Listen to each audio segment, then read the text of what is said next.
Want ADP to handle your quarterly and annual tax filings automatically? If you're unsure how to enroll in their tax filing service, you're not alone.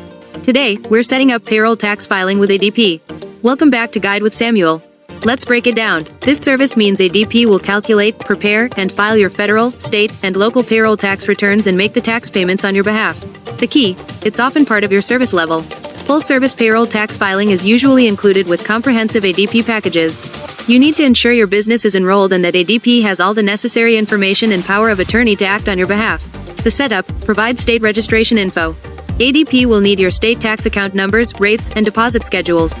They often have a setup wizard or a dedicated team to help you gather and submit this information to ensure they can file and pay correctly. And that leads to my crucial pro tip: verify your first tax notice from each agency. After setup, carefully review the first quarterly tax form, like the 941 or state unemployment form, that ADP files on your behalf. Ensure the numbers match your payroll reports. This initial verification confirms the setup is correct and gives you peace of mind. So, just like that, you can hand off the complex task of tax compliance to the experts. Proper tax service setup goes a long way in avoiding penalties and saving countless hours. Now I'm curious, do you currently use ADP's full-service tax filing, or do you handle taxes separately? Let me know your thoughts down in the comments, and subscribe for more clear-cut guides like this one. Thanks for watching. I'm Samuel, and I'll see you in the next video.